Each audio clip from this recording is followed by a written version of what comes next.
Hi అండి, good morning. Welcome back to మీ తెనాలమ్మాయి చేతి వంట. ఇప్పుడు మీకు నేను మునక్కాయ ఫ్రై ఎలా చేయాలో చేసి చూపిస్తాను. మీరు మీ ఇళ్ళ దగ్గర కానీ నాటు మునక్కాయ దొరికితే నాటు మునక్కాయ లేతది తీసుకోండి. అంటే మరీ లేతది కాదు, మరీ ముదురుది కాదు, మీడియంగా.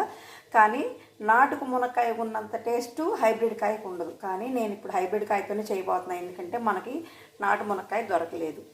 నేను నెల్లూరు వెళ్ళాను కానండి, మా అమ్మ వాళ్ళ దగ్గర కూడా నాటు మునక్కాయ దొరకలా, లేదంటే అక్కడి నుంచి తీసుకొచ్చేదాన్ని, దొరకలేదు. అందుకని ఇప్పుడు కావలసిన పదార్థాలు: మునక్కాయ ముక్కలు, పెద్దుల్లిపాయ ముక్కలు, చిన్నుల్లిపాయ, కొబ్బరి, పచ్చి కొబ్బరి అన్న వేసుకోండి, లేదంటే ఎండు కొబ్బరి అన్న వేసుకోండి, మీ ఇష్టం.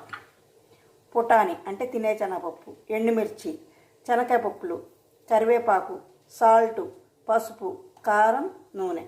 కారం మీకు కావాలంటే వేసుకుని, ఎండుమిరపకాయ సరిపోతే మీరు కారం వేయక్కర్లేదు. ఎండుమిరపకాయ చాలలేదు, ఎండుమిరపకాయ కారం మాకు తినేటప్పుడు చాలలేదు అనుకుంటే అప్పుడు వేసుకోండి, లేకపోతే అవసరం లేదు. పోపు గింజలు కామన్. ఇప్పుడు ముందుగా మనం బాండీ పొయ్యి మీద పెట్టుకొని శనగకాయ పప్పులు, ఎండుమిరపకాయలు, వాటిల్లో కొంచెం ధనియాలు, జీలకర్ర కూడా వేసుకుందామండి, సరేనా?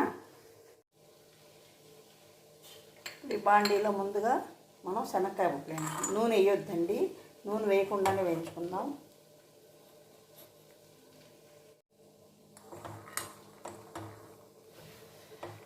ఈ మామూలుగా మనం మామూలుగా శనగకాయ పప్పులు ఎట్లా వేయించుకుంటాం అట్లాగే వేయించేసుకోండి.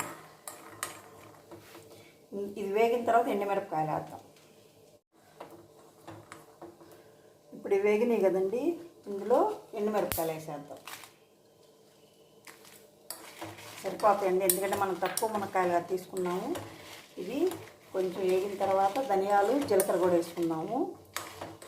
నూనె వేయకండి. ఇప్పుడు ఇందులో పచ్చి కొబ్బరి కూడా వేసేద్దాం, ఎందుకంటే మనం పచ్చి కొబ్బరి తీసుకున్నాం కాబట్టి కొంచెం యాగనిద్దాము. ఎండు కొబ్బరి అయితే యాగక్కర్లేదండి, కొంచెం వేస్తే చాలు, ఎక్కువ అక్కర్లా. ఇప్పుడు ఇందులో కొంచెం ధనియాలు, అవి చాలు.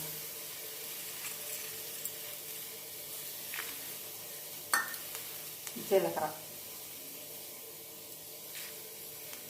ఈ మొత్తం ఒకసారి బాగా కలిపేసి ఆపేద్దాం. గ్యాస్ ఆపొద్దులేండి, ఇవి తీసేసుకొని బాండీ పొయ్యి మీద పెట్టేసుకున్నాం.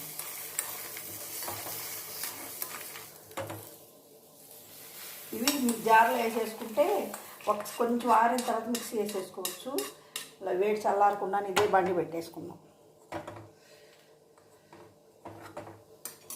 ఇప్పుడు ఇదే బండిలో కొంచెం నూనె వేసుకుందాం. ఒక 2 స్పూన్లు చాలండి. నూనె వేడెక్కనిద్దాం.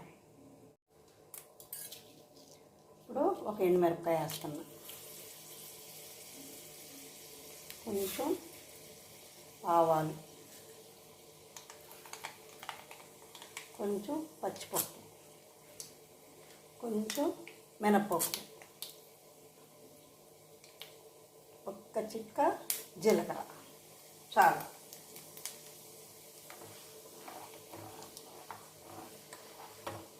మంట సన్న మంట మీదే పెట్టుకోండి, పెద్ద మంట పెట్టద్దు. పెద్ద మంట పెడితే మాడిపోయిద్ది. పోపు కూడా బాండీ వేడెక్కిన తర్వాతే పెద్ద మంట అండి, బాండీ వేడెక్కిన తర్వాత చిన్న మంట పెట్టుకోండి.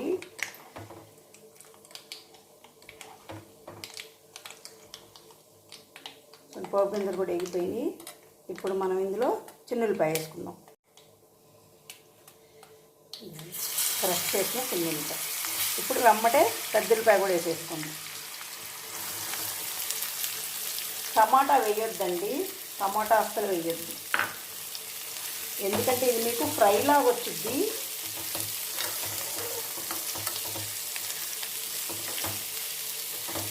ఉల్లిపాయ కూడా ఎక్కువ వేగనియొద్దండి, ఎందుకంటే ఎక్కువ వేగితే ఏమైందంటే మళ్ళీ మీకు మునక్కాయ ఉడకాలి కదా. ఇదిగోండి, కరివేపాకు కూడా వేసేస్తున్నాం.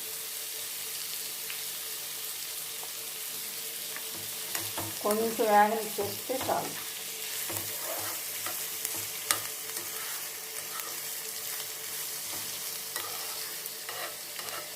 ఈ ఉల్లిపాయ నీరుకే మునక్కాయ ఉడికిపోయిద్దండి, అందుకని మనం నీరే వేయక్కర్లేదు. మునక్కాయ అనేసరికి నీరు రాదు కదా, మనకి ఉడకదేమో అని మీరు అనుకోవద్దు. ఈ ఉల్లిపాయ అందుకే మీకు చెప్పింది, ఉల్లిపాయ ఎక్కువ వేగనియొద్దండి అని. ఎక్కువ యాగనిస్తే మునక్కాయకి మళ్ళీ నీరు చాలదు కదా, అందుకని మీరు ఈ మునక్కాయ ఇట్లా ఈ ఉల్లిపాయ ఇట్లా యాగనిచ్చి మునక్కాయలు వేసేసుకుంటే మగ్గిపోయింది.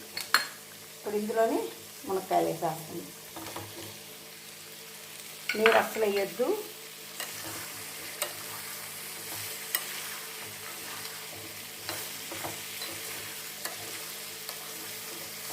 ఇప్పుడు ఇందులో కొంచెం పసుపు ఉప్పు వేసుకున్నాం. వేసుకొని మూత పెట్టేస్తాం. ఈ ఉల్లిపాయ నీరు ఉప్పు నీరు రెండు కలిపితే సరిపోయింది. ఇదిగోండి.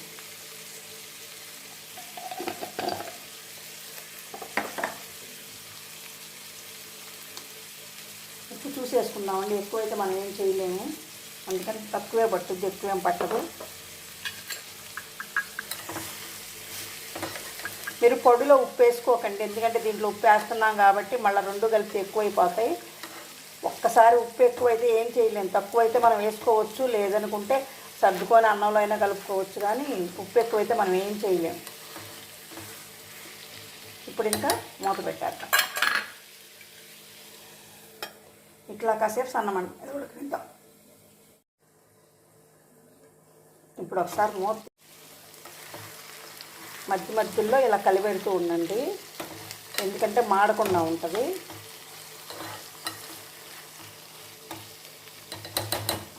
మళ్ళీ మూత పెట్టాలి.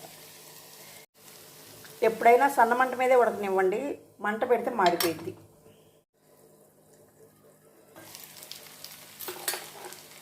చూడండి బాగా ఉడికింది కదా. ఇప్పుడు ముక్క ఉడికిందో లేదు చూద్దాం. చూడండి, మీకు ఉల్లిపాయ ముందే వేయమంది, ఎందుకంటే చూడండి ఇప్పుడుగా ఎగిపోయింది. అదే మీరు ముందు ఉల్లిపాయ బాగా వేయించుకొని ఉన్నట్టయితే మాడిపోయి ఉండేది. అది ఇదిగోండి ఉల్లిపాయ చూపిస్తా చూడండి మీకు క్లియర్గా అనిపిస్తుందా.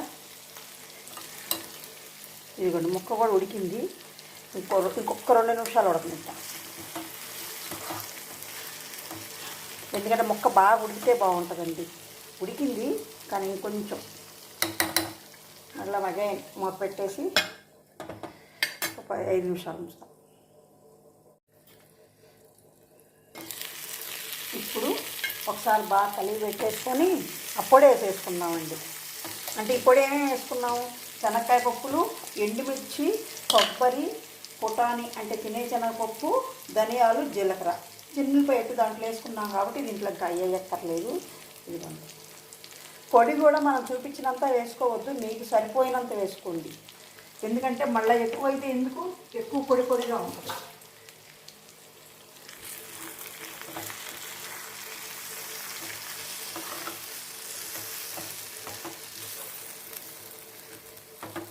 చూడండి చాలలేదు కదా. ఇప్పుడు ఇట్లా చూసుకొని ఇంకొంచెం వేసేసుకుందాం. ముందే మొత్తం వేసేసుకున్నాం అనుకోండి, ఒకవేళ ఎక్కువైపోయింది అనుకో, కొంతమందికి అది నచ్చదు కదా, ఉత్త పొడి పొడిగా ఉందనుకుంటారు.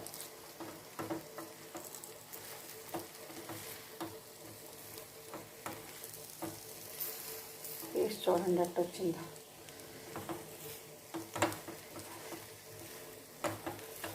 ఇంకా మనం ఇందులో ఏమీ వేయక్కర్లా, ఒకసారి ఉప్పు చూసుకొని ఉప్పు చాలలేదేమో వేసుకుందాం.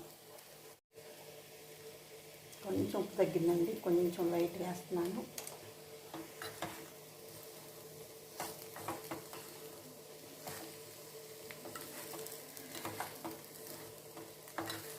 కాకపోతే ముక్క చెదరకుండా కలిపెట్టండి, ఎందుకంటే ముక్క అదిగోండి చూడండి ఎట్లా చెదురుతుందో.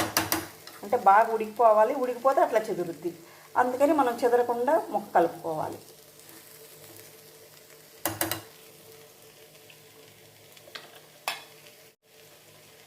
ఇప్పుడు గ్యాస్ ఆఫ్ చేసేద్దాం. ఇదిగోండి మునక్కాయ fry is ready to serve. Thank you. Please subscribe, like, share my channel. చూడండి ఎంత కలర్ఫుల్గా ఉందో. మీరు కూడా ఒకసారి చేసి చూడండి. పిల్లలు మీరందరూ కూడా త్వరగా నేర్చుకోండి నా వంటలు చూసి, ఎందుకంటే ఇవి చిన్న చిన్నగా ఈజీ వంటలు.